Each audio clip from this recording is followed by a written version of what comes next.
প্রিয় দর্শক, ঈদ মোবারক। টাইম টিভির সকল দর্শককে ঈদের অনেক অনেক শুভেচ্ছা। গাল গপ্প উইথ সাদিয়া অনুষ্ঠানে আমি সাদিয়া খন্দকার আপনাদের সবাইকে আমন্ত্রণ জানাচ্ছি। গাল গপ্প, আড্ডা, আসলে আড্ডা দিতে পছন্দ করে না এমন কোনো মানুষ মনে হয় এই পৃথিবীতে নেই। আর সেই আড্ডাটি যদি হয়ে থাকে খুব কাছের কিছু প্রিয় মানুষের সঙ্গে, তাহলে তো আর কথাই নেই। হ্যাঁ প্রিয় দর্শক, আপনাদের কথা মাথায় রেখে টাইম টেলিভিশন আজ এমন একটি অনুষ্ঠানের আয়োজন করেছে যেখানে আমরা অত্যন্ত প্রিয় কিছু মানুষের সাথে আড্ডা দিব। আর এই আড্ডাতে যারা আমার সাথে থাকবেন, বিশ্বের বিভিন্ন প্রান্তের যে কোনো সর্বশেষ ধরনের যে খবরগুলো রয়েছে দর্শকদের সামনে যারা দায়িত্ব সহকারে এই দায়িত্বটি পালন করতেন, তারা হচ্ছেন সংবাদ পাঠিকা।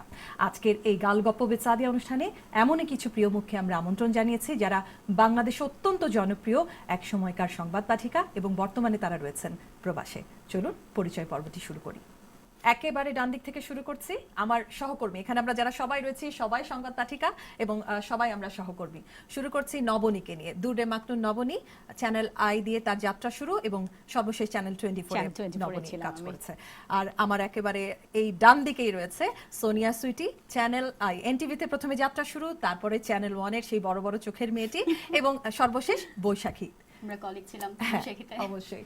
আমার বাদিকে রয়েছেন আমার অত্যন্ত প্রিয় দিমা নেফারতিতি, যিনি দীর্ঘদিন ধরে এটিএন বাংলায় রয়েছেন, প্রায় এক দশক আমরা বলতে পারি। আর তার পাশেই রয়েছেন জেসিকা তারতিলা, যিনি শুরু করেন আসলে যাত্রা শুরু করেন এটিএন বাংলা, তারপরে বৈশাখীতে, সর্বশেষ আমরা ছিলাম বৈশাখীতে এবং এখন টাইম টেলিভিশনে। তোমার সাথে সাথেই কিন্তু সাদিয়া আমার যাত্রা, মানে তুমি এটিএন বাংলায়, তারপর বৈশাখী, তারপর টাইম টেলিভিশন। আমিও ঠিক সেভাবেই। আমি এটিএন বাংলায় 1 দশক 12 বছর, তখন তুমি আমার কলিগ ছিলে। আর এখন আমরা টাইম টিভিতে কলিগ। হ্যাঁ, আর আমরা সবাই এখানে যারা আছি আসলে আমাদের একটাই পরিচয়, আমরা সবাই সংবাদ পাঠিকা। অনেক গুরুত্বপূর্ণ সংবাদগুলো আপনাদের সামনে আমরা উপহার দিয়ে থাকি এবং এই সংবাদগুলো আপনাদের সামনে দিতে গিয়ে আমাদের আসলে ঈদ বা যেটাই হোক, আমাদের আসলে পরিবার পরিজন থেকে অনেক সময় বেরিয়ে গিয়ে কিন্তু আমাদের এই বিশেষ বিশেষ মুহূর্তগুলোতে আমাদের কাজ করতে হয়। সেই প্রসঙ্গে নানা প্রসঙ্গে আমরা কথা বলবো। তবে তার আগে আসলে যেহেতু ঈদের দিন, আমার মনে হয় যে আমরা একটু ঈদ নিয়ে কথা বলি, তারপরে আমরা নানা বিষয় নিয়ে কথা বলবো। তো আমি প্রথমে যাচ্ছি নবনীর কাছে। নবনী, বাংলাদেশের ঈদ এবং প্রবাসের ঈদ দুটো অবশ্যই পার্থক্য রয়েছে, আমরা সবাই জানি।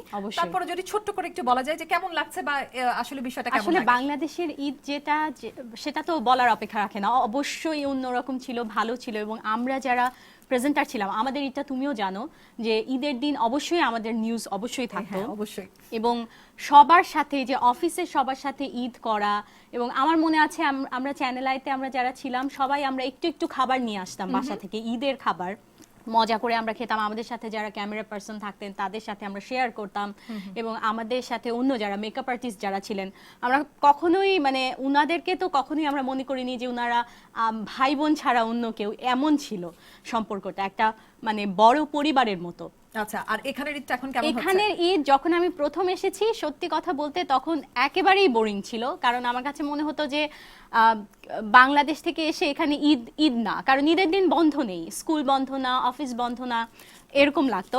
কিন্তু এখন যখন আস্তে আস্তে আমাদের সবাই চলে এসছে, আমার বন্ধুরা এসে গেছে বাংলাদেশ থেকে এবং পরিবার বড় হয়েছে, বন্ধু মহল বড় হয়েছে, এখন ঈদ সত্যি অন্যরকম মনে হয়। বাংলাদেশেই আছি, হ্যাঁ সেই একেবারে বাংলাদেশের আমেজ পাই না, কিন্তু তারপরেও কিছুটা হলেও পাই। আচ্ছা, যাবো সুইটির কাছে। সুইটি, আমার কাছে যেটা মনে হয় অনেক অনেক ডিফারেন্স। আমি এখানে থাকি, অ্যাডজাস্ট করার চেষ্টা করছি, বাট আমি বাংলাদেশকে, আমার ফ্যামিলিকে, আমার নিউজ, আমার অফিস, আমার ক্যারিয়ার, আমার সমস্ত কিছু আমি অনেক বেশি মিস করি। বাট এখানে যাদের সাথে আছি, যারা আমার বন্ধু মহলে আছে, সবাই অনেক আপন। হ্যাঁ, এখন ভালো লাগতে শুরু করেছে, আসলে আমরা যেহেতু সবাই অ্যাডজাস্ট করে ফেলছি, কিন্তু বাংলাদেশের যেই আমেজটা, সেই আমেজটা আসলে ঈদের শপিং থেকে শুরু করে, বাবা মাকে সালাম করা থেকে শুরু করে, যত বড় হয়ে যায় সালামের নেওয়া থেকে শুরু করে, সেই জিনিসগুলো সবকিছুই আমি অনেক বেশি মিস করি। আচ্ছা, মিস করার থেকে এখন তো আবার প্রবাসেও আছি, এই জিনিসটা আবার কি এনজয় করতে হবে। আচ্ছা দিমা আপা, আসলে সত্যি কথা বলতে ঈদের যেটা সবচেয়ে বেশি মিস করি সেটা হচ্ছে চাঁদ রাতের যে মজাটা। রাইট, যদিও এখানে জ্যাকসন হাইটসেও চাঁদ রাতের অনেক কিছু হয়, কিন্তু বাংলাদেশের মজাটা ছিল ইটস লাইক আ ওশান থেকে এসে। তো আমার প্রথম বছর, আমি দিস মাই থার্ড, 2.5 বছর হলো না, থার্ড, হয়তো এইটা আমার থার্ড ঈদ। প্রথম বছরের কথা বলি, প্রথম বছর ঈদের দিন আমি শাড়ি পরেছিলাম, সামহাউ শাড়ি পরেছিলাম, সামার ছিল, কিন্তু আমার তো গাড়ি ছিল না, আমি ট্রেনে করে ট্রেনে করে যাচ্ছি, তো আমার শুধু মনে হচ্ছিল কি যে আমি শাড়ি পরেছি, আজকে আমার ঈদ, কিন্তু ট্রেনে কারোর মধ্যে কেন এই উচ্ছ্বাস ঈদের নেই? ঈদের রাস্তার আমেজ কাছে কেন নেই? কেন উচ্ছ্বাস নেই? বাংলাদেশ হলে তো শুধু কাঁপতো না, হই হই। তো ঈদের মজাটা পাই যখন ওই বাংলা এরিয়াগুলোতে আসি, জ্যাকসন হাইটস বা হিল সাইডে বা সিটি অফিসিয়ালরা, ইলেক্টেড অফিসিয়ালরা বিভিন্ন প্রোগ্রাম করে, তুমি জানো, জামাইকা মুসলিম সেন্টারে। তারপরে এই যে টিভিতে এখন খানিকটা ঈদের আনন্দটা একটু খুঁজে পাই, একটু মন বসে। আচ্ছা, জেসিকার কাছে শুনবো। আমার সবচেয়ে বেশি মিস যেটা আমি করি সাদিয়া, সুইটি, তোমার মনে আছে, দিমাপা 18 বাংলাতে মনে আছে যে সাপোর্ট স্টাফদের যে ঈদিটা আমরা কালেক্ট করব এবং ওরা সবাই ওটার জন্য অপেক্ষা অপেক্ষা করতো যে করতো। আপারা কিংবা নিজের ভাইয়ারা কাপড়, কে নিজের ড্রেস না কিনেও কিন্তু পিয়ন, ড্রাইভার, সাপোর্ট স্টাফদের সব জন্য support আমরা staff বাজেটটা দের যে, রাখতাম। হ্যাঁ। ওইটা দেখা দেওয়ার যে মজাটা, অসম্ভব। এই সাথে আমি একটু miss জেসিকার করি। সাথে বলি যে আমরা কিন্তু আমাদের যারা হেড অফ নিউজ কিংবা সিওর কাছ থেকে ঈদ পরবর্তীটা এইটা নেওয়ার জন্য এইটা ছিল আরেকটা মজার যে বিষয় মজাটা, এই মজাটা। যে আমার মানে অনেক দিনই আমার থাকতো যে ঈদের দিনে আমার সকালে নিউজ থাকতো। তো সকালে নিউজ পড়ে প্রথমেই ছিল যে আমাদের যিনি সিএনই ছিল তাকে কিভাবে সালাম করব এবং আমরা ঈদই নিব, এবং আর ওটা একটা হলো ভীষণ যে মজা ছিল যে রোজা আমাদের মাসে প্রেজেন্টারের যে মধ্যে। ঈদের আগে আগে যে আমরা তো এইচএন মানে ঘুমটা দিয়ে নিউজ ঘুমটা পড়তাম, দিয়ে, সেটা একটা আচ্ছা। আলাদা মজা হ্যাঁ, ছিল। এখানে তো আমারও একটা- নিউজটা আমি একটু বিশেষ করছি, নিউজ পড়ার পরে একটা লাস্ট 10 রমজানে একটা বাজেট থাকতো যে আজকে এই তিনজনকে দিচ্ছি, কালকে ওই যে ব্যাগ থেকে বের করে করে করে যে সাপোর্ট স্টাফদের কথা যেটা যে সবাইকে যে টাকাটা দিতাম, এটা যে মজাটা, মানে নিজে আচ্ছা, এখানে আমি একটু এটা ছোট করে একটা বলি। মজা ছিল। সবার তো আসলে জেনেছি আমরা সবাই বিভিন্ন চ্যানেলে ছিলেন, তো আমার যাত্রাটা শুরু হয় সিএসবি নিউজ দিয়ে, বাংলাদেশের প্রথম Right. Channel 24 hours news channel. তারপরেতে গেলাম হচ্ছে এটিএন বাংলায়, তারপরে বৈশাখীতে।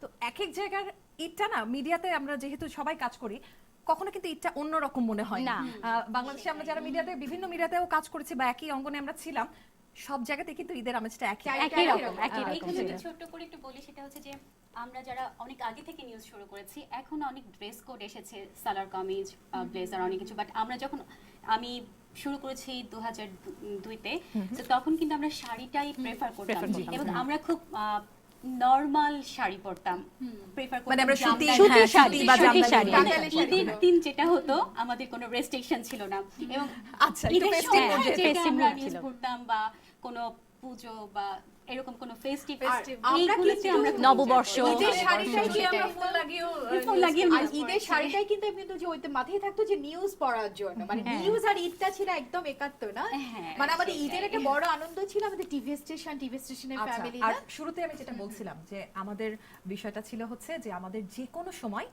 দর্শকের সামনে বসতে হবে এবং লাইভ নিউজ পড়তে হবে, সেটি ঈদ হোক, পূজা পার্বণ যাই হোক না কেন, আমাদের দায়িত্বটা কিন্তু পালন করতে পালন হবে। করতে হবে, right. হয়তো তখন পরিবারের আনন্দটা কিছুটা মাটি হয়ে যায়, আমরা পড়তে চলে যাচ্ছি নিউজ, আমাদের আছে আজকে ঈদের দিনে, হ্যাঁ, সেই বিষয়টি হয়তো প্রাধান্য দিতে হয় আমাদেরকে। তো সেখানে আসলে কেমন লাগতো যে আজকে ঈদের দিন, আমি নিউজে যাচ্ছি, হ্যাঁ, সেই বিষয়টা কিভাবে আমি যদি বলি, আমার প্রথম দিকে প্রথম 1-2 বার আমার একটু একটু হয়তো খারাপ লেগেছে, কিন্তু পরে আমি ভীষণ মজা পেয়ে গেলাম, কারণ আমার মনে হলো কি যে এই পরিবারটা আমার পরিবারের পরেই এই পরিবার, মানে একটা পরিবার। আমার কাছে কখনো মনে হয়নি যে এই পরিবারটা আমার পরিবারের বাইরের একটা অংশ বা আমি কাজ করতে এসেছি, এরকম লাগেনি। আমার কাছে মনে হচ্ছে আমি আমার আরেকটা পরিবারে যাচ্ছি এবং ওখানে সবাই আমার ভাই বোন, সবাই হাসাহাসি করছি, মজা করছি, তার ভেতরেই সিরিয়াসলি আমরা নিউজ পড়ছি, নিউজ পড়া শেষ হয়েছে, আবার সবাই হাসাহাসি করতে করতে বাসায় ফিরছি। এই এরকম একটা আমেজ ছিল। একটা একটু এর মাঝে আমি একটু জড়াতে চাই যে বিষয়টি, সেটা তো আনন্দের মাঝে গেল। এই যে ঝড় বৃষ্টি কিংবা স্নোয়ের মাঝখানে আমরা যে দায়িত্বটা পালন করতে যাচ্ছি, কিংবা বাংলাদেশে হরতালের মাঝে, হ্যাঁ, ট্রাফিক জ্যাম তো আছে, এই যে হরতালের মাঝে নিউজ পড়তে আমার মনে আছে আমি যখন চ্যানেল 1-এ নিউজ পড়ি, তখন কারফিউ ছিল, কেয়ারটেকার গভর্নমেন্টের সময়। তখন কারফিউর মাঝে আমাদেরকে অফিস থেকে পাস দেয়া হতো, যতই পাস থাকতো আমার গাড়িতে, যতই লোগো থাকতো, রাস্তায় যখন সিকিউরিটি চেক হতো আমাকে নামতে হতো এবং আমাকে চেক করা হতো, এবং আমার ফ্যামিলি ট্রাস্ট করতো আমাকে, এবং আমাকে কখনোই, আমার ফ্যামিলির সাপোর্ট ছাড়া তো আমি কখনোই মিডিয়াতে কাজ করতে পারবো না, বাট ওরা ভয় পেত। স্বাভাবিক, এটা খুব স্বাভাবিক। আমার একটা ডিফারেন্ট অভিজ্ঞতার কথা বলি, খুব সুখের অভিজ্ঞতা। এটা আমার বাবাকে নিয়ে, হ্যাঁ, 1/11 এর সময় যখন খুব থমথমে অবস্থা, কারফিউ, তো আমাদের টিভি স্টেশনে এটিএন বাংলায় মাত্র 2জন প্রেজেন্টারের জন্য কারফিউর স্পেশাল পাস রেডি করলো, সেটা হচ্ছে আমার জন্য আর ওবাদ ভাইয়ের জন্য। তোমার তো ওবাদ ভাইয়ের কথা মনে আছে, আজকে স্মরণ করছে ওবাদ আমার ভাই। প্রথম তো প্রোডিউসার ওই সময় বাবা, আমার বাবা তখন ঢাকায়, আমার বাবা তো রিটায়ার পর রংপুরে থাকতেন, জি। বাট উনি তখন ঢাকায়, আমার ঢাকার বাসায়। তো বাবা এটা দেখতে খুব প্রাউড ফিল করেছে যে গোটা শহর থমথমে, কেউ এই বেরোতে যে- পারছে এই না। জিনিসটা আমার কিন্তু আমি বলতে apartment- চাচ্ছিলাম। আমার অ্যাপার্টমেন্ট থেকে কেউ বেরোচ্ছে না, সারা নগর থমথমে অবস্থা। আর আমার কারেন্টের পাশে রাত 3টার সময় বাসায় রাইট, ফিরতেছে। এইটা কিন্তু এক এইটা ধরনের খুব আমাদের একটা মানে thrill, এটা একটা বিষয়টা আমি কাজ জানি করতো। না, আমার বাবা মার কাছে জেসিকা। আসলে মনে হয় আমি সরি না, আমি না, একটু ঠিক বলে আছে। নিই, এখনো মনে হয় ছোট, বিকজ আমি যখন বাংলাদেশে ছিলাম আর এখন যেহেতু এখানে, যেহেতু আমরা প্রবাসের বাংলাদেশের জীবন নিয়ে কথা বলছি, সো আমি এখানে এসে যখন ড্রাইভিং লাইসেন্স পেয়েছি, আমার ধারণা যে পুরো পৃথিবী খুশি হয়েছে শুধুমাত্র আমার বাবা মা ছাড়া। স্টিল আমি এখনো যখন ড্রাইভ করি, আমার বাবা যদি ফোনে থাকে বা আমার মানে হাজবেন্ড কেন তুমি গাড়ি চালাতে চালাতে জিজ্ঞেস কথা করে বলছো? কে গাড়ি চালাচ্ছে, যদি শুনে আমি চালাচ্ছি, মা সাবধানে চালিও, আর যদি শুনে আমার হাজবেন্ড চালাচ্ছে, ইজ ওকে। সো আমি এই ডিফারেন্সটা কেন পেয়েছি আমি জানি না, আমার বাবা মার কাছে মেবি আমি এখনো অনেক বেশি ছোট বা আদরের বা কি আমি জানি না। আচ্ছা। দিমাপা যে ফিল্টার কথা বললেন ওটার সাথে অ্যাড করি একটু যে আরেকটা সময় সবার মনে থাকবে ইলেকশনের সময়। উফ, এই- এই ইলেকশনের বিষয়টা কথা সময় বলবো। আমরা যে একটা আলাদা হ্যাঁ, পাস আচ্ছা, পেতাম এবং একটু ওই নবনী, সময়টা এই যে একটু যেতাম, আমরা এটাও একটু কিন্তু জেসিকাকে একটা একটু মজার সুযোগ দিই, ব্যাপার। জেসিকাকে একটু সুযোগ দিই। নির্বাচন যেহেতু কথা হচ্ছে নির্বাচনের বাংলাদেশে, কথাই বলছি, আমার সবচেয়ে মজা লেগেছে যে মঞ্জুর হাসান বুলবুল ভাই আমাদের খুব সিনিয়র উনি নেতা, সাংবাদিক নেতা। তো বৈশাখীতে আর কি দাঁড়িয়ে রেজাল্ট গুলো পড়ছিলাম, আমি পড়ছিলাম ইংলিশে, আমার সাথে আমার সহকর্মী দোজা ছিল এবং ফারহানা নিশো পড়ছিল বাংলায়। জি। তো যখন প্রথমবার মঞ্জুর হাসান বুলবুল ভাইকে বললাম বুলবুল বুলবুল বলে আমি সম্বোধন করলাম, খুব মজা লাগলো, আনন্দ। সবসময় আমরা অফিসে বুলবুল ভাই বলে ডাকি, যখন শেষ করলাম তখন বললাম বুলবুল ভাইকে বুলবুল বলে ডেকেছি। এই জিনিসটা কি আনন্দ ছিল ইলেকশনের সময় ওটা। আচ্ছা, একটা মজার বিষয় কিন্তু আছে যে আমাদের সবাইকে কিন্তু একটা কমন কোয়েশ্চেন শুনতে হয়। সেই কমন কোয়েশ্চেনটা কি? আচ্ছা, তোমরা কি সংবাদটা মুখস্থ করো? সব সময় তো এই বিষয়টা নিয়ে একটু কথা বলি। হ্যাঁ, আমি শুরুতে তোমার কাছে যাবো না। আমার মনে হয় আমার 12 ইয়ার্স এর নিউজ প্রেজেন্টার ক্যারিয়ার, বাংলাদেশের কথা বলছি, সবচেয়ে বেশি হাজারবার এই প্রশ্ন উত্তর দিতে হয়েছে। তো আমি বলেছি না, আমরা খুব অত্যাধুনিক পদ্ধতিতে পড়ি, আমাদের ক্যামেরার সামনে প্রম্পটারে থাকে। তো এরকম তখন ওরা আবার খুব মুগ্ধ হয়ে শুনতো যে আচ্ছা আচ্ছা এরা খুব ব্রিলিয়ান্ট, এদের পদ্ধতি এই আর কি। মানে এইটাই সবচেয়ে বেশি আমার, অবশ্য আমার নাম নিয়েও প্রশ্নটা, আমার নাম যেহেতু একটু কঠিন ডিফারেন্ট, এই সেটা আমারও একই সমস্যা। নামের একটা ব্যাপার সবসময় ছিল। আচ্ছা। আর তার এই যে এইটা এই যে বিষয়টা। আপনারা এত ব্রিলিয়ান্ট, এতগুলো কথা এত কিছু না দেখি বলেন, ও মাই গড। আচ্ছা, জেসিকা। মাপার সাথে আমি একটু ওটা বলে নিই যে নামের বিষয়টা, আমার নাম যেহেতু জেসিকা তাকতিলে ইসলাম, আমি ইসলাম এবং জেসিকা ও সবাই কনফিউজ থাকে যে আসলে আমার ধর্মটা কি। আমাকে তো ক্রিশ্চিয়ানি বানিয়ে দিয়েছিল। আমারও একই প্রবলেম। টেলিপ্রম্পটার বেলায় যদি আসি সাদিয়া, তাহলে হচ্ছে আমার মনে পড়ে যে আমি একসময় শুনেছি, যেহেতু নিউজ প্রেজেন্টারদের অঙ্গনেই থাকি আমরা, যে আমরা যখন ছোট ছিলাম, যখন প্রবীণ যারা বিটিভিতে খবর পড়তেন, তাদের একজন বেশ নাম করা একজন প্রেজেন্টার, ওনার শাশুড়ি নাকি বলতেন যে আমার ছেলের বউ খুবই মেধাবী, সে খবরটা পুরো মুখস্থ করে বলে। আর কি উনি তো আর জানতেন না বিষয়টা, হ্যাঁ, পেছনের ঠিক আছে। বিষয়টা কি। তো নবনীর কাছেও সেরকমেরই যাবো। খুব মজাই লাগে এই প্রশ্নটা। আমি এই বিষয়টা নিয়ে। আমার এটা নিয়ে একটা মজার ঘটনা আছে যে আমি একবার গ্রামে গিয়েছি, আমার দেশের বাড়ি খুলনা, তো খুলনায় গিয়েছি। তো তখন এই এরকম সবাই বলছে আচ্ছা আমরা তো দেখেছি যে অমুক বাড়ির মেয়ে, গ্রামে তো এভাবে বলা হয় অমুক বাড়ির মেয়ে, তো বলছে যে অমুক বাড়ির মেয়ে ও খবর পড়ে, তো ও হচ্ছে সব মুখস্থ করে, ভীষণ মেধাবী। তো উনি মানে একজন বৃদ্ধ মহিলা, তো এবং উনাকে আমার বোঝানোরও কোনো সাধ্য নাই যে আমরা কিভাবে পড়ি কি পড়ি, বলার কোনো অবস্থা নাই। তো উনাকে আমি বললাম হ্যাঁ আমি মুখস্থই বলি। সুইটির কাছে যাবো। হ্যাঁ, আসলে সবাই উত্তর দিয়ে দিয়েছে এই কোশ্চেন। আমি আমার 10 বছর ক্যারিয়ারে অনেক হাজারবার উত্তর দিয়েছি, তবে তার মাঝে যখন আমাদের স্টুডিও ডিসকাশনগুলো হতো, তোমরা ভালোই জানো এই ব্যাপারগুলোতে, তো তখন আমার চ্যানেল 1-এ যেটা হতো, চ্যানেল 1-এ আমি একটু বেশি দীর্ঘ সময় ছিলাম। হ্যাঁ, তো আমি নিউজ শেষ করার পর ফোন পেতাম, অনেক দর্শকদের কাছ থেকে আমি ফোন পেতাম। আমার অনেক ভালো লাগে, এখনো যদি কেউ দেখে থাকে প্রোগ্রামটা, তারা এখনো যদি দেখে থাকতো আমার আসলে ভালো লাগতো। তো ফোন দিয়ে একদিন স্টুডিও ডিসকাশন হচ্ছে, সেদিন মেবি বাজেট পাস বা সামথিং ছিল। তো সে আমাকে জিজ্ঞেস করেছে আচ্ছা আপনারা দেখে পড়েন এটা তো শুনেছি, তো আপনারা যখন স্টুডিও ডিসকাশন করেন তখন আপনি হ্যাঁ, তো তখন আমি বললাম যে আসলে হ্যাঁ কিছুটা মেধা নিয়ে তো আমাদেরকে ঢুকতে হয়। আজকে যেহেতু বাজেটের সমস্ত ব্যাপারগুলো আমাদের মাথায় নিয়ে ঢুকতে হয়, তারপরে আমাদের প্রোডিউসার আমাদেরকে হেল্প করে, আমাদের বসরা প্রোডিউসারদের সাথে কমিউনিকেশন করে, ওনারা আমাদের সাথে টকব্যাকে কমিউনিকেশন করে, তবে যে কোশ্চেনগুলো আমাদেরকে করতে হয় সেগুলো আমরা মাথায় নিয়ে। আচ্ছা, এই জায়গাটাতেই বলতে চাচ্ছিলাম যে মেধার কিন্তু কোনো কমতি নেই। যারা সবাই আছি বা বাংলাদেশেও যারা সংবাদ পাঠিকা হিসেবে দায়িত্ব পালন করছেন, সংবাদ পাঠক পাঠিকা, সবাই কিন্তু তাদের একটা ফিল্ড থেকে পড়াশোনা করে কিন্তু যাচ্ছেন। যেমন আমি নবনীত যেটা জানি নবনী জাহাঙ্গীরনগর ইউনিভার্সিটিতে বায়োলজির ছাত্রী, সুইটি স্ট্যামফোর্ড ইউনিভার্সিটির বিবিএ ছাত্রী, দিমাপা ঢাকা ইউনিভার্সিটি জার্নালিজমের ছাত্রী, আর জেসিকা আইইউবির মিডিয়া অ্যান্ড কমিউনিকেশনের ছাত্রী। সুতরাং মেধার কিন্তু কোনো কমতি নেই, সবাই যথেষ্ট পরিমাণ শিক্ষায় শিক্ষিত হয়ে আমরা বলবো যে আমরা আরেকটা জিনিস কিন্তু সাদিয়া আমি বলতে যাচ্ছি যে এটা আমি সবসময় আমি যখন ক্লাসে নিউজ প্রেজেন্টেশন পড়িয়েছি দীর্ঘদিন এবং বিভিন্ন ওয়ার্কশপে করিয়েছি, নিউজ প্রেজেন্টেশনটা একটা ভীষণ রকম মেধাবীদের জায়গা। অবশ্যই, কারণ অবশ্যই। তোমাকে আর এখন কিন্তু টার্মটা নিউজ পাঠক পাঠিকা না, নিউজ উপস্থাপিকা, সংবাদ উপস্থাপিকা, নিউজ প্রেজেন্টার, নিউজ রিডার না। তো তোমাকে সেই লাইভ নিউজের পুরো পরিস্থিতি হ্যান্ডেল করবার মতো সেই ক্যাপাসিটি থাকতে হবে। এবং এটা আমাকে অনেকেই প্রশ্ন করেছে যে তুমি লাইভ নিউজের ওই সময়টা এত শান্ত কি করে থাকো, তুমি এদিকে স্টুডিও ডিসকাশন করছো, ওদিকে প্যানেল থেকে শুনছো, ওদিকে সারা পৃথিবীর রিপোর্টারদের সাথে কথা বলতেছো। তো এটা তোমার যথেষ্ট মানে প্রম্পটনেস থাকতে হবে, বোল্ডনেস থাকতে হবে এবং তোমার আইকিউ থাকতে হবে। আইকিউ থাকতে হবে, জানা থাকতে হবে বিষয়গুলো। হ্যাঁ, এবং শুধু আমি দিমাপুর কথার সাথে একটু কথা বলবো। এটা শুধু দিমাপু যেমনটি বলছিলেন যে নিউজ প্রেজেন্টেশন, নিউজ রিডার না প্রেজেন্টেশন। আমার এখনো মনে আছে যে আমি চ্যানেল বানিয়ে আমাদের একটা শেষের খবর ছিল, সেখানে শেষের খবরে আমরা যে কতটা ইমোশন দিয়ে পড়তাম সেটার একটা ছোট্ট কথা আমি বলে নিচ্ছি।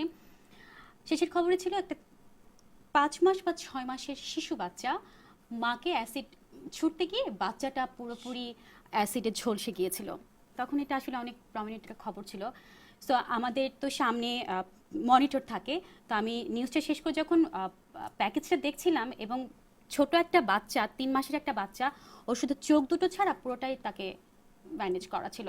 এবং আমি খবরটা শেষ করার পরে আমার অটোমেটিক্যালি আমার চোখ দিয়ে পানি পড়ছিল এবং আমার প্রডিউসার বারবার বলছিল গো গো, এবং আমি খবরটা শেষ করব, বাট আমার দর্শকরা দেখেছে যে আমি ঝরঝর করে কাঁদছি। আচ্ছা, এই যে সুইটির অভিজ্ঞতাটা শুনলাম, আমি আসলে অভিজ্ঞতা প্রসঙ্গেই যেতাম, যেহেতু আমরা সবাই মনের কথাগুলো বুঝি, এই কারণে হয়তো সুইটি তার কথাটা বলে ফেলেছে।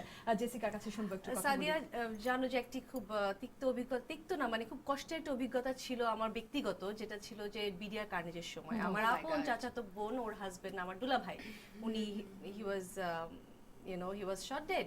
কিন্তু তখন সকালবেলা আমি এটিএন বাংলা খবর পড়ছি, তখন অলরেডি লাশগুলো সিএমএইচ এ প্রথম নেওয়া হলো আর কি, সকালবেলা সবাই ওখান থেকে লাশগুলো আইডেন্টিফাই করে নিবে। তো আমি এটিএন বাংলায় তখন খবর পড়ছি এবং বলছি যে বিডিআর কারণে যে এরকম সেনা কর্মকর্তারা হত্যা হয়েছে, এবং সেইটা পড়ে গিয়েই কিন্তু ইমিডিয়েটলি আমি সিএমএইচে চলে গেছি। মানে এই যে একটি ইমোশনস গুলোকে হাইড করা, এবং বাসা বাড়িতে যখন কেউ অসুস্থ থাকে, যাই থাকুক না কেন, ওই হট সিটে একবার বসে পড়লে সব কিছু একদম।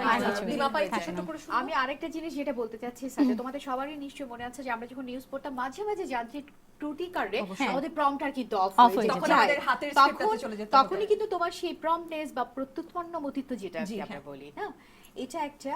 আর একটা হলো কি মজার অভিজ্ঞতা, আমরা একটু আসি। যেমন আমার এখন আমি ভীষণ নস্টালজিক ফিল করতেছি একটা কঠিন মজার অভিজ্ঞতা নিউজ প্রেজেন্টেশন নিয়ে বলি। তখন সেদিন ছিল আমার এটিএন বাংলায় সন্ধ্যা 7টার খবর। হ্যাঁ, তো আমি বাসা থেকে অ্যাজ ইউজুয়ালি 4টার সময় বেরোবো, সামহাও আমার ড্রাইভার বললো যে ম্যাডাম গাড়ি নষ্ট, গাড়ি এখন ঠিক করতে হবে। তো আমি তো আকাশ ভাবলাম আমার গাড়ি নষ্ট, এখন আমি 7টার নিউজ পড়তে যাব, কিভাবে যাব? অফিসে ফোন করলাম, তুমি চিন্তা করি টাইমটা কিন্তু খুব পিক টাইম, সব গাড়ি কিন্তু রিপোর্টিং এ, অফিসও গাড়ি পাঠাতে পারছে না। অফিস থেকে বললো কি দিমা কোনোভাবে চলে আসো। তো আমি কি করলাম, সিএনজি নিয়ে রওনা দিচ্ছি। সেদিন ছিল বৃষ্টিতে, হ্যাঁ, এবং মাঝপথে সিএনজিটা নষ্ট ঠিক কারণ বাজারে সেই ওই জায়গাটায়, তোমার এটা কোথায় বলি 21 টিভি আর একটু দূরে, আমাদের এটিএন বাংলা থেকে খানিকটা দূরে। ওই বৃষ্টি, আমি কিন্তু শাড়িও পরে নিয়েছি, যে আমি যে সময় পাবো না শাড়িটা পরা রেডি অবস্থা, বৃষ্টির মধ্যে এভাবে শাড়ি তুলে তুলে তুলে নাকে মুখে আমি শুধু দৌড়াচ্ছি যে আমার স্টুডিওতে ঢুকতে হবে, নিউজ পড়তে হবে। লিসেন, তারপর সিএনজিওয়ালা আবার বলতেছে ম্যাডাম আপা তাড়াতাড়ি, ম্যাডাম তাড়াতাড়ি, সাবধানে যান, সাবধানে, আপনি কেমনি নিউজ পড়বেন? আমি বলছি দ্যাটস নট, আপনি চিন্তা করেন না ভাইয়া, দোয়া করেন। তারপর যখন নিউজটা শেষ করলাম, এরপর আমার মা ফোন দিল, বলে যে তুমি বললা সিএনজির মধ্যে বৃষ্টির মধ্যে শাড়ি তুলে কাদার মধ্যে দৌড়াদৌড়ি, কিন্তু আমার নিউজ দেখে তো মনে হলো আমি বাসা থেকে ঘুমিয়ে টুবে শান্তভাবে নিউজ পড়লাম। এটাই তো বাস্তবতা, এটাই প্রফেশনালিজম আমাদের।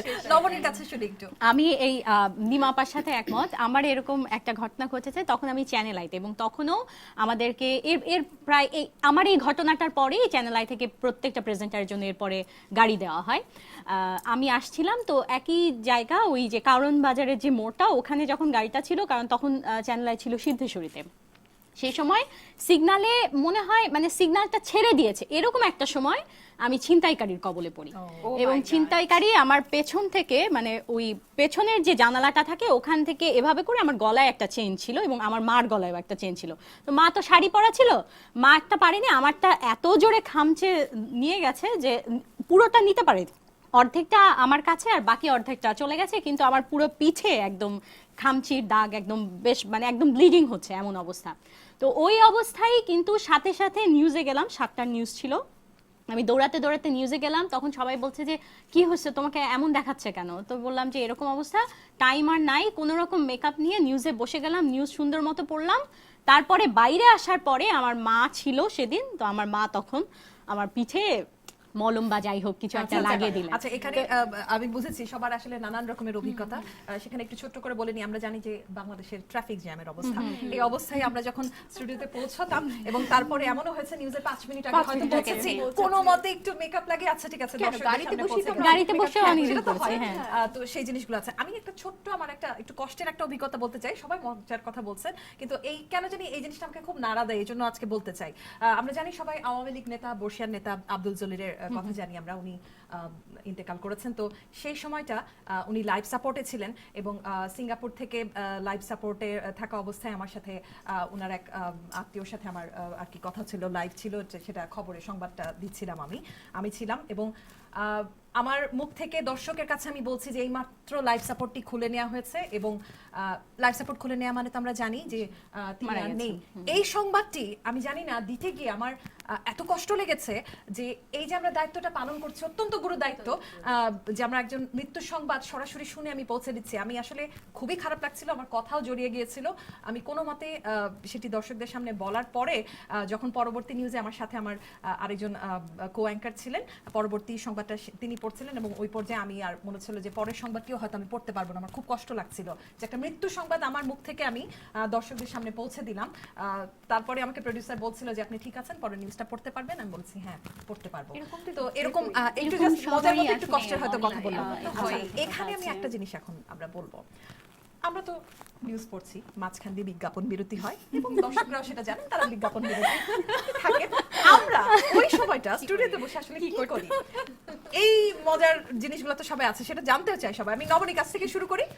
আমার ভীষণ মজার দুটো ঘটনা আছে। এমনিতে তো নিউজ যেটা হয় যে যখন ব্রেকে আমরা যাই, হয়তো চুলটা একটু ঠিক করলাম, লিপস্টিকটা ঠিক আছে কিনা দেখলাম, শাড়িটা ঠিক আছে কিনা, এগুলো তো নর্মাল। তো একদিনের ঘটনা, সেটা ঠিক ঈদের আগের দিন, আমি এবং আমার কো অ্যাঙ্কর ছিলেন আরেকজন। তো রোজা, যেহেতু রোজার ঈদ, তো আগের দিন আমরা তখন ইফতার করছি, 7টার নিউজ, তো আমাদের পাশেই খাবার ছিল, আমরা নিউজ পড়ছি আর খাচ্ছি, নিউজ পড়ছি খাচ্ছি। এমন সময় ব্রেকে চলে গেছে, তো উনার কান থেকে সামহাও টকব্যাগটা পড়ে গেছে, উনি শোনেন নাই, আমারটাও আমি শুনতে পাই নাই। তো যাই হোক, আমি তাও নর্মাল ছিলাম। তো উনি নিউজটা পড়ছিলেন, উনি খাচ্ছিলেন, তখন উনি মুড়ি দিয়ে ছোলা খাচ্ছিলেন। তো ছোলা মুড়ি উনি খাচ্ছেন, ওদিকে প্রডিউসার ওনাকে টকব্যাকে অলরেডি বলছেন যে আমরা ব্যাক করেছি, কিন্তু উনি শুনতে পান নাই। তো উনি হঠাৎ উনাকে মনিটরে দেখে ফেললেন। তো মনিটরে দেখছেন, তো উনি খাচ্ছেন মুড়ি আর ছোলা তখন, এবং নিউজটা ছিল যে এইমাত্র পাওয়া গেছে পবিত্র শাওয়াল মাসের চাঁদ দেখা দিয়েছে। খুবই গুরুত্বপূর্ণ নিউজ। তো উনি খাচ্ছেন আর বলছেন এইমাত্র পবিত্র শাওয়াল মাসের চাঁদ দেখা দিয়েছে, সবাইকে ঈদ মোবারক।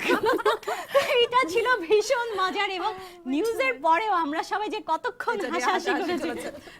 সুইটির কাছে যাবো। সুইটি তো আমার সাথে লাস্ট কলিগ ছিল বৈশাখী টেলিভিশন, এবং জেসিকাও ছিল, আবার আমরা সর্বশেষ ছিলাম তিনজনই বৈশাখীতে।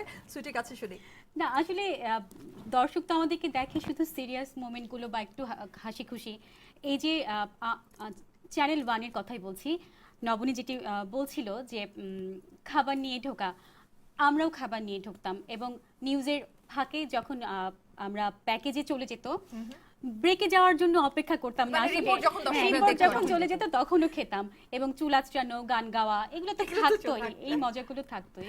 দিমাপা, মানে আমার তো একটাই কর্মক্ষেত্র নিউজ প্রেজেন্টেশনে বাংলাদেশে, সেটা হচ্ছে এটিএন বাংলা।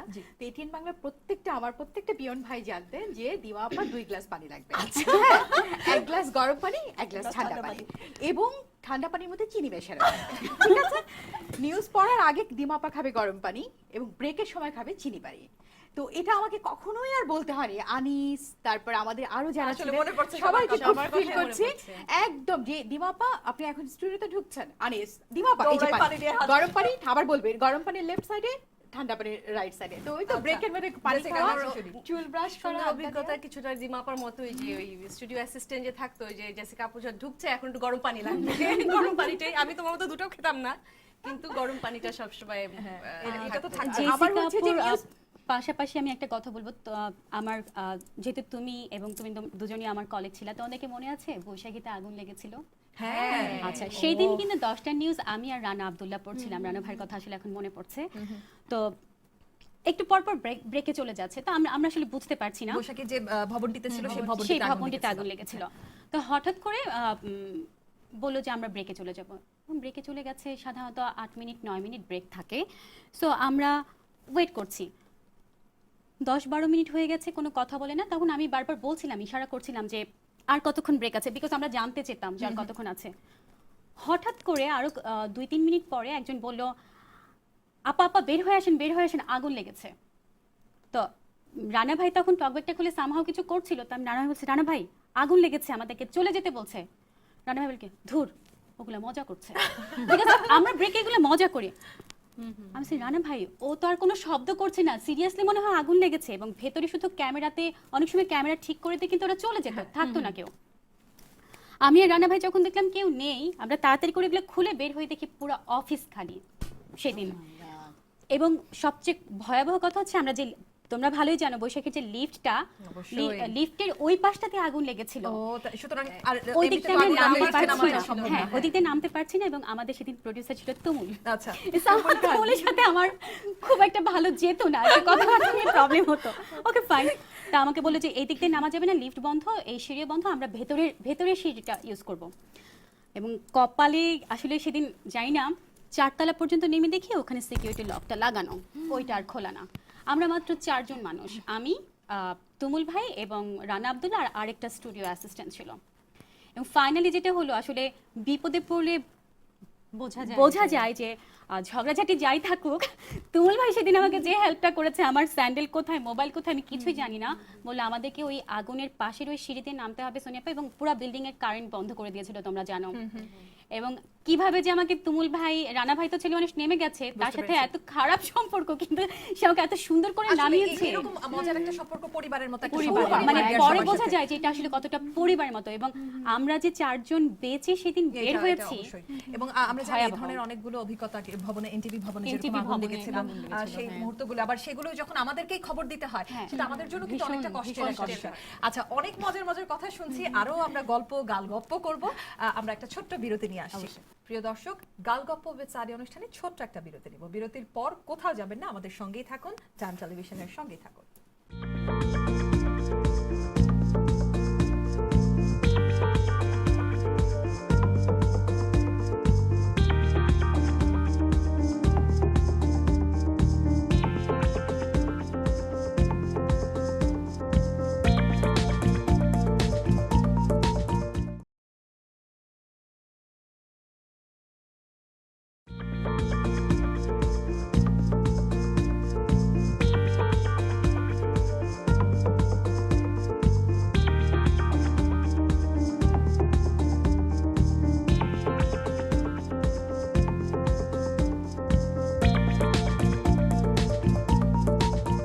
প্রিয় দর্শক, বিরতির পর আমরা আবারও ফিরে এলাম গাল গপ্প উইথ সাদিয়া অনুষ্ঠানে।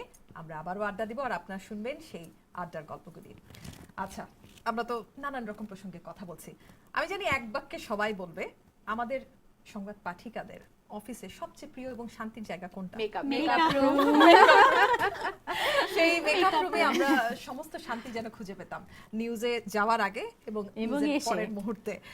তো এবং সেখানে আমাদের যারা মেকআপ আর্টিস্টরা ছিলেন, তারা আমাদের অল টাইম ওরাই আমাদের সবচেয়ে কাছে। সবচেয়ে হ্যাঁ, কাছে। আমি নবনীর কাছে আগে যাব। নবনী তো চ্যানেল আইতেও ছিল, নিউজ 24 এও ছিল। তো Channel 24 হ্যাঁ, তো মেকআপ রুমের ভেতরের যে টুকটাক মজার কথাগুলো একটু মেকআপ শুনবো। রুমের মজাটা অন্যরকম মজা ছিল। মানে আমার কাছে মনে হতো নিউজে আসলাম, মানে ওখানে যে একটা গল্পের খোরাক, মানে বিশাল এক মজা। এবং আমরা বলি না ওই যে গসিপ কিছু পেপার থাকে কিংবা ম্যাগাজিন থাকে, ওই জায়গাটা আসলে মেকআপ, একদম মেকআপ রুম।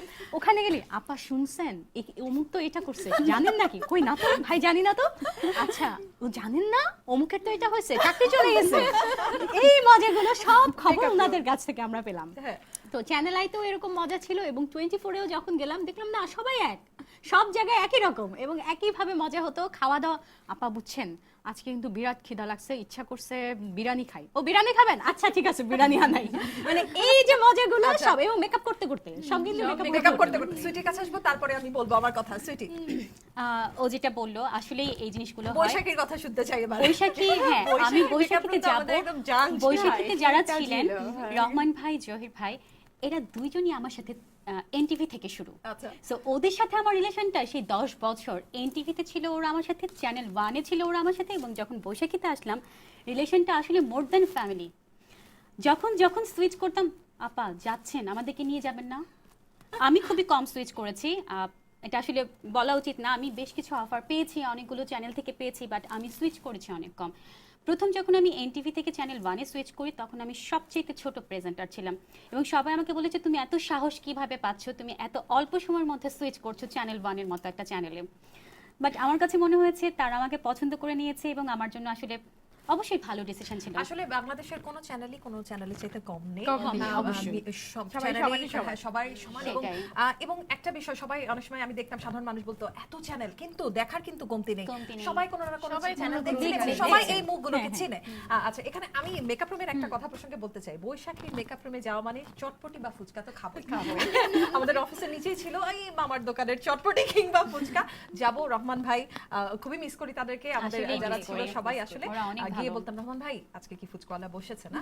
আচ্ছা ঠিক আছে, ফুচকাটা কি নিউজের পরে খাবো? না না না, নিউজের আগেই মেকআপ দিতে দিতে খাবো। গেলেই শুরু হতো, আপা আজকে চটপটি না ফুচকা। তো এই মজাগুলো না আসলে সেটাই। মেকআপ রুমের সেই জিনিসগুলো মনে পড়লে, এই যে আজকে আমরা সবাই একসাথে আছি, স্মৃতিচারণ করছি, খুব বিষয়টি ভালো লাগছে। দিমাপা, কুকার্স, হ্যাঁ, কাওরান বাজারের সবচেয়ে জনপ্রিয় দোকান ছিল কুকার্স।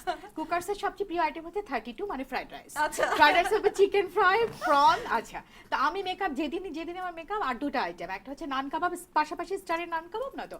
তো আকবর ভাই, দিমাপা 32 নাকি স্টার? হ্যাঁ 32।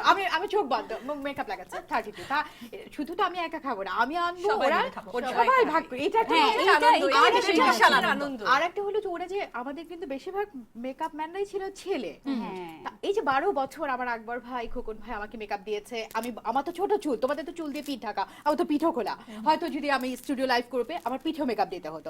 তো এত যে মেকআপ দিত, মনে হতো কি যে ওরা দেবীকে স্পর্শ করছে না, মানে একদম। চমৎকার। কখনোই এতটাই ওই এক- ওখানে আর একটা last কাজ একটা কথা বলে, করতো আকবর ওরা ভাই শুধু সবাই। আমার মুখে মেকআপ দিতে আর বলতো, দিমাপা আপনার বিয়ের সময় কিন্তু আমি আপনাকে সাজাবো।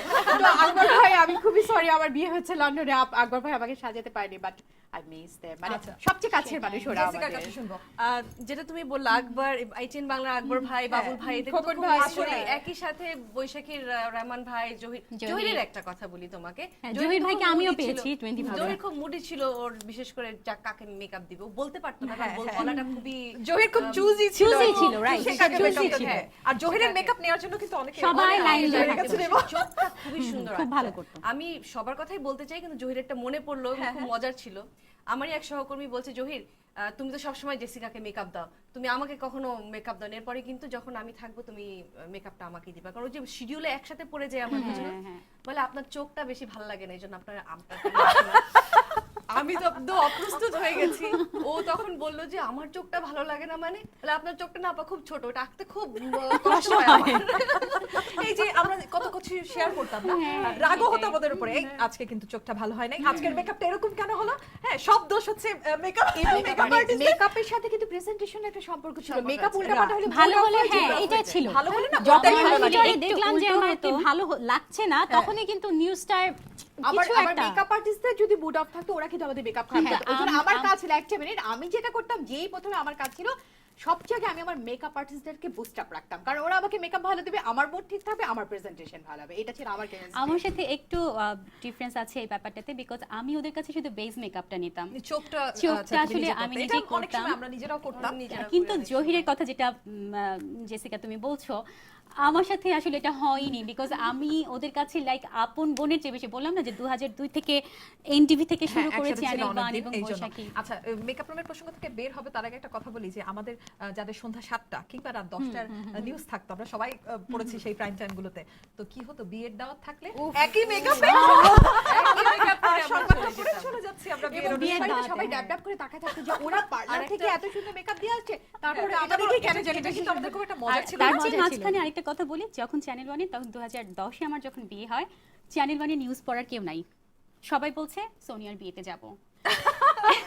এবং ফাইনালি রানা ভাইকেই মানে জবাইটা দেয়া হয়েছে। রানা ভাই সন্ধ্যা 6টা থেকে নিউজ পড়া শুরু করেছে, সন্ধ্যা 6টা পড়েছে, 7টা পড়েছে, 10টা পড়েছে। তুমি বিয়ের প্রসঙ্গটা তো বললে, তো এবার আমারও কিন্তু মনে পড়ে গেল সিএসবি তে পড়তে, যেহেতু আমি এবং আমার হাজবেন্ড দুজনেই আমরা কলিগ ছিলাম, সিএসবি নিউজে ছিলাম। তো আমাদের বিয়ের দিনটি তো এমন হয়েছে, সবাই আমাদের বিয়েতে আসতে চায়, কে নিউজ কে নিউজ পড়বে? এই বিষয়টি কিন্তু এই সাদিয়া বিষয়টি হয়। নিয়ে আমরা একটু শেষ করে জেসিকা, যেটা হচ্ছে কে নিউজ পড়বে। আমার তো টেনশন নাই, আমার বিয়ে করবো না, ঠিক আছে। কিন্তু আমাদের অফিসে মাত্র মনে হয় একজন মেকআপ ম্যান দিয়ে সেও চলে আসছে বিয়েতে, এবং যে স্টুডিওতে পড়েছে বেচারা প্রোডিউসার এবং ক্যামেরাম্যান সবাই এসেছে। এবং তারা রানা যেটা ভাই পরে করেছে, অনেক রাগ করেছিল যে সোনিয়া আমি যেতে পারি নাই, বাট আমি সবাইকে স্যাক্রিফাইস করেছি। আমি রানা ভাই সব ফ্যামিলি সহ আমার বাসায় চলে যায়। এটা আসলে অনেক মজার একটা আচ্ছা, ব্যাপার ছিল। একই কাহিনী সাদিয়া ঘটে যখন আমরা নিউজ ব্রডকাস্টার্স অ্যাসোসিয়েশনের যখন আমাদের হ্যাঁ, NBA এর যখন অবশ্যই, প্রোগ্রামে হ্যাঁ, যেতাম, হ্যাঁ। অনুষ্ঠান থাকে হ্যাঁ, তখন তখন সবাই সবাই যেতে যেতে চায়। আচ্ছা, চায়। এখান সবাই থেকে যেতে চায়। মেকআপ রুম থেকে একটু বেরিয়ে আসি আমরা নিউজ সুইচিং এর যে বিষয়টি। হ্যাঁ, এই যে আমি আজকে আমার হয়তো নিউজ আছে রাত 10টায়, কিন্তু কোনো একটা কারণে আমি হয়তো পড়তে পারবো না, সেটা ব্যক্তিগত কারণে হোক, নিজের শারীরিক অসুস্থতা হোক, কিংবা বাসার পারিবারিক কোনো সমস্যা সাদিয়া হোক। তুই আমার নিউজটা পড়বি? তো এই যখনই নিউজের দিন হয়তো কারো ফোন এসেছে, তখন ফোনটা দেখলে কি মনে হতো না, এই যে মনে হয় ফোন দিয়েছে নিউজটা কি কি ব্যাপার, ফোনটা কি ধরবো নিশ্চয়ই। নাকি ধরবো না, কি করতে তোমরা? নবনীর কাছ থেকে আবারও যাই। আমার একই অবস্থা, এরকমই মনে হতো যে নিশ্চয়ই নিউজ চেঞ্জ। তো আমার যেটা ইয়ে ছিল যে যদি আমি পারি আমি পড়ে দিতাম, আচ্ছা। যদি আমার পক্ষে সম্ভব হয় আমি সম্ভব হতো। পড়ে দিতাম, হ্যাঁ। না পারলে তো কিছু করার নেই। কারণ আমি নিউজে ঢুকেছি তখন আমি 3rd ইয়ারে পড়ি, তখন আচ্ছা। জাহাঙ্গীরনগরে, এবং আমাকে সিদ্ধেশ্বরীতে নিউজ পড়ে তারপরে আমি চলে যেতাম, ইউনিভার্সিটিতে চলে যেতাম, অথবা আমি ইউনিভার্সিটি শেষ করে এসে নিউজ পড়তাম, আচ্ছা। এরকম হতো। আচ্ছা, তো সে কারণে ওর সাথে মিলিয়ে যদি আমি পারতাম পড়ে দিতাম, না হলে সেক্ষেত্রে আমার পড়তাম যেটা না। মনে হয় সুইটি, দীপাপা, জেসিকা এবং নবনী, সে যতই কাছের হোক সহকর্মী, ফোনটা পেলে কি মনে হতো, ফোনটা এটা পেলে মনে হতো, এটা আচ্ছা, সবসময় সুইটি মনে ছোট্ট করে একটু শুনবো, কারণ আমরা অনুষ্ঠানে কিন্তু একেবারে শেষ হ্যাঁ, পর্যায়ে চলে কিন্তু আসছি। এইখানে একটা কথা আছে, যখন আমি নতুন নিউজ পড়া শুরু করেছি তখন বেশি বেশি পড়তে কিন্তু ইচ্ছে আমরা করতো। পড়তে চাইতাম, নিউজ পড়তে চাইতাম। যখন একটু সিনিয়র হয়ে গেছে, প্রথমে তো এমনও আছে চ্যানেল 1-এ আমি দুপুর থেকে নিউজ পড়া শুরু করেছি, হ্যাঁ, দুপুর বিকেল এরকম পড়া হয়েছে। যেগুলো এরকম কিন্তু হয়, সেই হ্যাঁ, সময় এরকম আমরা নিউজ হয়েছে। অ্যাভয়েড করতে যেতাম। ছোট্ট একটা ঘটনা, যে আমি যখন প্রাইমে ঢুকিনি, সবাই আমরা ছোট নিউজ দিয়ে শুরু করি, আমি তখন চাঁদনি চকে শপিং করছি। আচ্ছা। এবং আমার কোঅর্ডিনেটর আমাকে ফোন করে বললো জেসিন আপু সে নিউজ মিস করেছে, সামহাউ সে সিক বা সামথিং। তো বলছে গাড়ি কোথায় পাঠাবো? আমি তো চাঁদনি চকে। তো বলতেছে আর আমার বাসা হচ্ছে তখন নাখালপাড়া। তার তো মানে বলে কি চাঁদনি চক তো আমাদের হ্যাঁ, মানে আমি সবার বলছি, খুব পরিচিত আমার একটা আরেক জায়গা, জায়গা, প্রায় জায়গা। ওখানে গেলে আর আমাদের বাড়ি ফিরতে ইচ্ছে করে না। হ্যাঁ, আর তাছাড়া ট্রাফিকের কথা তো আমরা সবাই জানি। তো বলতেছে ঠিক আছে তোমার কাছে গাড়ি পাঠাচ্ছি, গাড়ি পাঠাতে পারবো, মানে গাড়ি পৌঁছাবে কিনা তুমি সিএনজি বা তোমার গাড়ি করে চলে আসো। আর তোমার আমার কাছে কোনো শাড়ি কাপড়ও নাই, আপনি আমাকে কি বলছেন? কিন্তু আমি না আসলে নিজে ভেতর ভেতর একটু এক্সাইটেড ছিলাম, 7টা নিউজ পড়বো, যাবো, এই ব্যাপারটা কাজ করছিল। আচ্ছা, যাই হোক, পরে কি নিউজ যাওয়া হয়েছে তাই না, না? ফাইনালি কিন্তু আমার বাসায় গিয়েছে, বাসা থেকে শাড়ি নিয়ে ব্যাক করতে পারিনি, এবং আমি জেসিন আপুর শাড়ি পরে নিউজ পড়েছি, এবং উইদাউট মেকআপ কোনো রকমে পেঁচায়ে জাস্ট বসে গিয়ে নিউজটা আচ্ছা, পড়েছি। হ্যাঁ, এরকম অনেক অভিজ্ঞতা কিন্তু আমাদের আছে। অনেক আমি জানি আছে, যে এই অনেক ধরনের আছে। গল্প বললে আমাদের আজকে শেষ হবে না, শেষ রাত হবে পার না, হয়ে যায়, রাত এটা চলে শেষ যাবে একটু হবে না। মনে করে দিই, তোমাদের মনে আছে কিনা সবার কিন্তু একটা লকার থাকতো, অবশ্যই। কিছু না কিছু জিনিস ওর মধ্যে আমরা রেখেও রেখেই দিতাম। দিই। আচ্ছা, সবসময়। জেসিকার কাছে যাওয়ার আগে দিমাপা একটু ছোট্ট করে শুনবো এই মানে বিষয়টি। এই যে প্রথম দিকে ক্যারিয়ারের প্রথম দিকে তো সারাক্ষণ যখনই থাকতো তখনই নিউজ পড়তে news যেতাম, পড়তে প্যাশন যেতাম। থেকে বা দায়িত্ববোধ থেকে। তো যখন একটু সিনিয়র হলাম, ফাঁকি দেওয়ার একটা Tendency কাজ করে। তো আমার ফাঁকি দেওয়ার ওইটা ছিল এরকম, হয়তো সকালে দিয়ে দিমা আজকে না, ওবায়দ ভাই, দিমা আজকে সন্ধ্যা 7টার নিউজ পেপার। ওবায়দ ভাই আমি তো খুব সকালবেলায় গাড়ি নিয়ে রংপুরে চলে আসছি। ওবায়দ ভাই হয় নিরুত্ত, আর কিচ্ছু আর বলার কিছু নাই। বলার নেই, রংপুর থেকে ঢাকায় আর এসে যদি- news পড়া আর তো- যদি সিক কল দিতে হয় এখন কিছু তো বলা যাবে না। ওবায়দ ভাই আমার ভীষণ মাইগ্রেনে ব্যথা, আমি না চোখ করে তাকাতে পারছি না স্ক্রিনের দিকে, কিচ্ছু বলা নাই। আচ্ছা, এগুলো যদি আমাদের Speechless. জুনিয়ররা এখন শুনে থাকে, আমি জানি এই জিনিসগুলো কেউ ওইভাবে দেখবে আমি না। জানি যে ওরাও এখন এই কাজগুলোই করে। আচ্ছা, আমি একটু জেসিকার কাছে শুনি। জেসিকা, নিউজ সুইচিং এর ব্যাপারটা। নিউজ সুইচিং এর ব্যাপারটা যখন তুমি যে ফোন কলের কথা বললে, যেহেতু আমি ইংলিশ নিউজটাই বেশি পড়তাম, আমাদের সহকর্মীরা একটু কমই ছিল সেখানে, এবং নিউজ সুইচিং এর সময় একটু ধরেই নিতে হতো যে আমাকে পড়তেই হবে, হ্যাঁ। কেউ যদি অফ যায়। তো যখনই ফোন আসতো ধরতাম, যেটা যেটা দায়িত্বের মধ্যেই পড়ে, ধরে আপু একটু করে দিবা কিংবা কিছু। সবচেয়ে বিরক্ত লাগতো যদি কোঅর্ডিনেটর ফোন করতো, বিশেষ করে বৈশাখীর কামরুল আর ওরা যে আমাদের কাছে কত বকা খেয়েছে। কত যে বকা, হ্যাঁ কেন করতে পারবে না কেন? আচ্ছা, এটা তো গেল। যেহেতু তোমরা সবাই বলে ফেলেছো, সুতরাং আমি এই প্রসঙ্গতে যাবে না, তবে আমি একটা ছোট্ট করে বলি। অনেক সময় আমাদের আছে না যে হঠাৎ করে কিছু ঘটনা ঘটে যায়, হয়তো পরে গিয়েছি লাল শাড়ি, অথচ এমন একটা শোক সংবাদ দিতে হ্যাঁ, হবে, সাদা এমন শাড়ি একটা পরতে খবর হবে। যেটা হয়তো আমার এই লাল শাড়ি পরে দর্শকের সামনে বললে হচ্ছে না, জিনিসটা হচ্ছে আসলে বিষয়টা কেমন লাগে, এটা আমাদের প্রফেশনালিজম থেকেই যায়। তো লকারের কথাটা যে জেসিকা বললো, আমরা সবসময় কিন্তু কালো বা সাদা একটা শাড়ি থাকতো, আমরা- সবসময় থাকতো একটা যেই দুইটা ব্যাকআপ শুনলাম শাড়ি। অফিসে যাওয়ার পরে আমার এরকম হয়েছে, যেই শুনলাম যে একটা মৃত্যু সংবাদ দিতে হবে, সাথে সাথে লকার থেকে কালো শাড়িটা বের করে, আমরা পড়ে ফেললাম। শাড়ি এই এবং ধরনের- মাঝে মাঝে ব্লাউজ হ্যাঁ, সবই অবশ্যই, থাকতো। হ্যাঁ, অবশ্যই এই জিনিসগুলো আমাদের রেডি থাকতো। আচ্ছা, খুব মজার মজার কিন্তু গল্প হচ্ছে। সবাই আমরা সংবাদ করবি, তবে এর বাইরে কিন্তু অনেক বিষয়ে অনেকে পারদর্শী রয়েছেন। এই বিষয়গুলো একটু জেনে আসি। নবনীর কাছে যাব।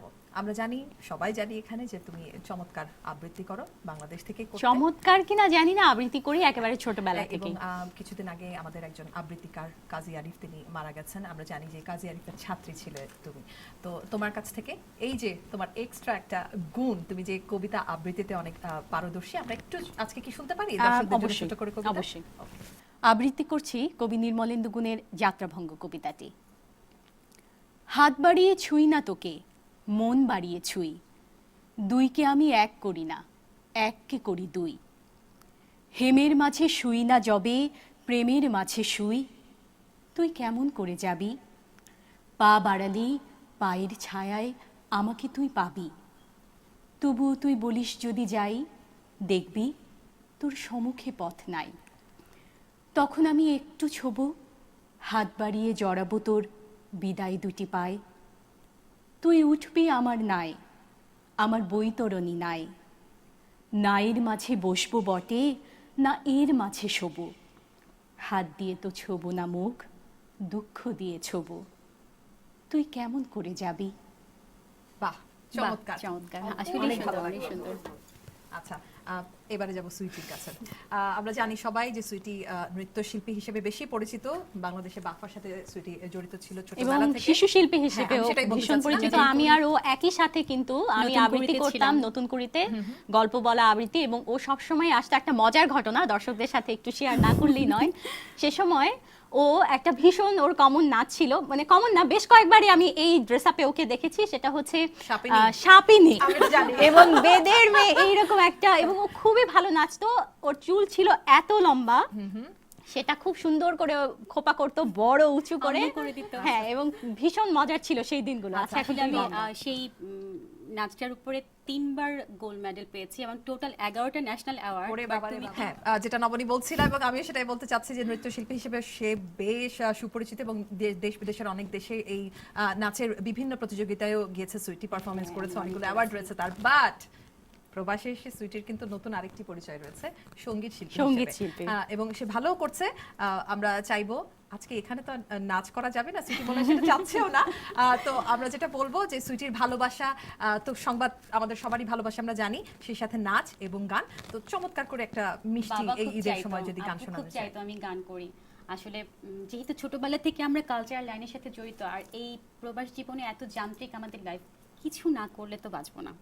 সো সেই জায়গা থেকে টুকটাক চেষ্টা করি। আচ্ছা, অবশ্যই আমরা আমি, শুনবো একটি গান। আমরা শুনি। চেষ্টা করব, খুব ছোট্ট করে একটু যাচ্ছি। ভালোবাসার সাগর তুমি,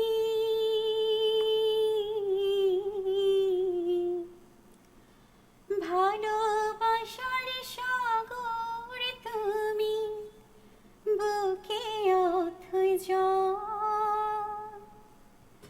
তবু পিপাসাতে আখি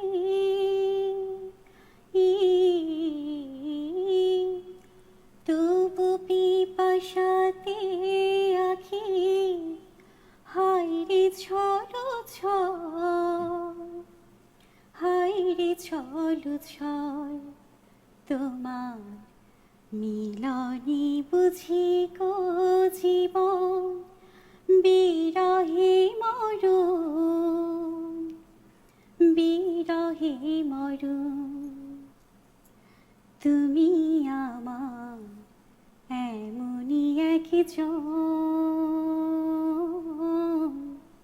যারে এক জনমে ভালোবেসে ভরবে নাই মন এক জনমের ভালোবাসা এক জনমের কাছে আসা এক জনমের ভালোবাসা এক জনমের কাছে আসা একটি চোখের পলক পড়তে লাগে যতক্ষণ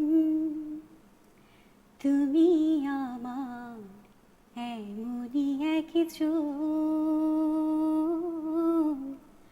যারে এক জনমে ভালোবেসে ভরবে নাই মন। এটা সালমান শাহর মুভির একটা খুব ফেমাস গান। আসলে আমি গানটি আজকে আমার হাজবেন্ডকে ডেডিকেট করছি। ওরে বাবা ঠিক আছে, ঈদের দিনে একটি মানে রোমান্টিক একটা মানে কি বলবো যে নাড়া দেওয়ার মতো একটি গান। আসলে ও ছাড়া এখানে আমার কেউ নাই। আচ্ছা, আমরা এখন যাব হচ্ছে দিমাপার কাছে। দিমাপা, এবার তোমার কাছে যাব। আমরা জানি যে পোর্ট্রেট নামে ইভেন্ট ম্যানেজমেন্টের একটি প্রতিষ্ঠান ছিল তোমার বাংলাদেশে এবং তুমি নির্মাতা হিসেবেও কাজ করেছো এবং সেই সাথে তুমি একজন আবৃত্তি শিল্পী। বাংলাদেশে তোমার অনেক অনেক আমার অ্যালবাম রয়েছে। চারটি অ্যালবাম আছে। ধন্যবাদ সাদিয়া, সোনা, লক্ষ্মী। আর একটা যে নির্মাতা কথা বলাতে এইটুকু না বলা লোক সামনে। হ্যাঁ, তুমি জানি সুইটিকে নিয়ে কি ভাবছিলে? সুইটিকে দেখে আমি আর থাকতে পারছি না, ওর চোখ দেখে আমি রবীন্দ্রনাথের গল্প নিয়ে যখন বানাবো, হ্যাঁ, সুইটিকে নায়িকা বানাবো। সুইটি তাহলে আমাদেরকে একটু দিমাপা, পার্শ্ব আমাদের নায়িকা পার্শ্ব, বানাও। হ্যাঁ, পার্শ্ব আচ্ছা, চরিত্রে আমি- আমরা একটু কিছু করতে পারি। আমি ক্যামেরার সামনে এগিয়ে আমি খুবই এক্সাইটেড। দিমাপু তুমি যখন করবা ক্যামেরার সামনে সব দর্শকরা সাক্ষী, দিমাপু কিন্তু আমাকে নিচ্ছে। ও নায়িকা হবে আর তোমরা হচ্ছে ওর কলসি, ওর আলতা। সখী না, আমরা সখী। ওর আশপাশে বাস্তবতাতেও ওরা সখী। এবার আমরা শুনি তোমার আবৃত্তি শুনি। তার আগে একটা ছোট্ট ধন্যবাদ নিয়ে নেই। তুমি এত চমৎকার একটা আয়োজন করেছো, এত নস্টালজিক হবার সুযোগ করে দিয়েছো। খুব নস্টালজি আমার খুব প্রিয়। আমার প্রিয় কবিতা, প্রিয় কবি আবুল হাসানের একটা কবিতা, নিঃসঙ্গতা। অতটুকু চাইনি বালিকা, অত শোভা, অত স্বাধীনতা, চেয়েছিল আরো কিছু কম। আয়নার দ্বারে দেহ মেলে দিয়ে বসে থাকা সবটা দুপুর চেয়েছিল মা বুকুক, বাবা তার বেদনা দেখুক। অতটুকু চাইনি বালিকা, অত হৈরৈ লোক, অত ভিড়, অত সমাগম, চেয়েছিল আরো কিছু কম। একটি জলের খনি, তাকে দিক তৃষ্ণায় খনি, চেয়েছিল একটি পুরুষ, তাকে বলুক রমণী। বাহ, চমৎকার, চমৎকার। অনেক ভালো লাগলো। তোমাদেরকে অনেক ধন্যবাদ। আর এত চমৎকার একটা নস্টালজিক আয়োজন করেছো সাদিয়া। হ্যাঁ, Thank you. আসলে এই বিষয়টা আমারও খুব ভালো লেগেছে। জেসিকা আর আমরা দুজন যেটা বলবো, তোমাদের তো অনেক অনেক গুণ। আমার যেমন ছোটবেলায় গান শেখা হয়েছে অর্ধেক, শিশু একাডেমিতে শিখতাম, নাচ শিখতাম, সব অর্ধেকে আটকে গেছে। আমারও একই অবস্থা। তবে জেসিকা ঢাকায় আইইউবি ইউনিভার্সিটির শিক্ষক ছিল এবং এখন সে এখানে রডগার্জ ইউনিভার্সিটি নিউ জার্সিতে যেটি রয়েছে সেখানে মাস্টার্স করছে পলিটিক্যাল সায়েন্সে এবং আমার মনে হয় এই শিক্ষকতাতেই জেসিকা থাকবে, আবারও ফিরে গিয়ে শিক্ষকতা করবে।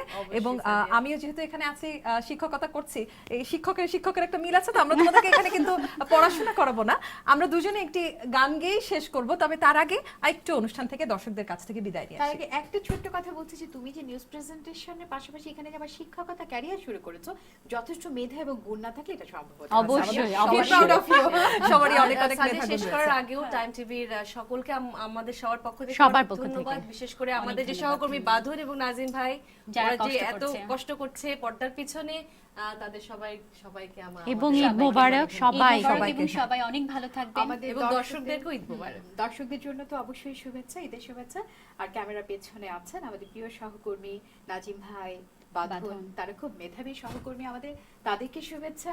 এবং Time TV CEO Abu Taher ভাই, যিনি আমাদেরকে প্রবাসী এরকম একটা সুযোগ করে দিয়েছেন সেটাই। নস্টালজিক হবার, বাংলা ভাষা নিয়ে কথা বলবার। সবাইকে শুভেচ্ছা। আর সাদিয়াকে তো মানে স্পেশাল Thanks, special আর আসলে তোমাদের সবাইকে অনেক ধন্যবাদ এবং তোমরা বলে দিয়েছো আসলে আজকের এই অনুষ্ঠানটির এই গাল গপ্প উইথ সাদিয়া অনুষ্ঠানটির আসলে পরিকল্পনা করেছেন আমাদের ব্রডকাস্ট হেড নাজিমউদ্দিন এবং সেই সাথে আমাদের ফটো জার্নালিস্ট ছিলেন শাহরিয়ার বাঁধন। অনেক অনেক ধন্যবাদ এই চমৎকার একটি অনুষ্ঠানে পরিকল্পনা করার জন্য। দর্শক, নিশ্চয়ই আপনাদের ভালো লেগেছে গাল গপ্প উইথ সাদিয়া এই অনুষ্ঠানটি। আর আজকে আমরা যারা এসেছিলাম এই অনুষ্ঠানে সংবাদ পাঠিকারা, এমন অনেক অনেক মুহূর্ত রয়েছে যে মুহূর্তগুলোতে আমরা আমাদের দায়িত্ব পালন করে চলেছি। আপনাদের অবশ্যই মনে আছে কিছুদিন আগে IBC নিউজ 24-এ সেখানে একজন সংবাদ পাঠিকা খবর পড়ছিলেন এবং সংবাদটিতে ছিল তার স্বামী মারা গিয়েছেন এরকম একটি সংবাদ। এছাড়াও CNN BBC-তে এমন অনেক অনেক ঘটনা রয়েছে, একটি শিশুর মৃত্যুর খবর দিতে গিয়ে নিজেরা কান্নায় ভেঙে পড়েছেন। এমন অনেক অনেক মুহূর্তগুলোকে দর্শকদের সামনে তুলে ধরার চেষ্টা আমরা প্রতিনিয়ত করে যাচ্ছি এবং সামনের দিনগুলোতে আমরা করব। আপনাদের সহযোগিতা আমাদের প্রয়োজন। আপনারা সবাই ভালো থাকবেন, সুস্থ থাকবেন এবং টাইম টিভির সঙ্গে থাকবেন। আপনারা সেই সাথে ভিজিট করুন www.timetvUSA.com এবং জানান আপনাদের মতামত। আমি বিদায় নিচ্ছি, তবে যাওয়ার আগে আবারও সবাইকে ঈদের অনেক অনেক শুভেচ্ছা। সাদিয়া, যেহেতু গানেই চলে আসি আমরা। হ্যাঁ, গান গেতে গেতে আমরা আমরা বিদায় নিব। দুজন যেহেতু শিক্ষকতা করি, আমরা আজকে যে তুমি একটা নস্টালজিক একটা ফ্লেভার দিলে এখানে, এবং আমরা সত্যি একদম পেছনে অতীতে চলে গেছি সবাই। আচ্ছা। তাই চলো পুরোনো দিনের গান এবং রবি ঠাকুরের অবশ্যই আমার মনে হয় রবি ঠাকুরের এত চমৎকার যে কবিতা শুনলাম, তারপরে রবি ঠাকুরের একটি গান গেয়ে আমরা সবাই বাড়ি ফিরবো, ঈদের আনন্দটা নিয়ে বাড়ি ফিরবো। আমার মনে হয় সেটাই ভালো হয়। চলো তাহলে পুরোনো দিনের সেই গানটি করি এবং আশা করবো আমাদের সাথে তোমরা সবাই অবশ্যই অবশ্যই। পুরানো সেই দিনের কথা বলবি কি রে, হায় ও সেই চোখের দেখা, প্রাণের কথা সে কি ভোলা যায়। আয় আরেকটি বার আয় রে সখা, প্রাণের মাঝে আয়, মোরা সুখে দুঃখে কথা কব, প্রাণ জুড়াবে তাই। মোরা ভোরের বেলায় ফুল তুলেছি, দুলেছি দোলায়, বাজিয়ে বাঁশি গান গেয়েছি বকুলের তলায়। হায় মাঝে হলো ছাড়া ছাড়ি, গেলেম কে কোথায়, আবার দেখা যদি হলো সখা, প্রাণের মাঝে আয়। পুরানো সেই দিনের কথা ভুলবি কি রে, হায় ও সেই চোখের দেখা, প্রাণের কথা সে কি ভোলা যায়।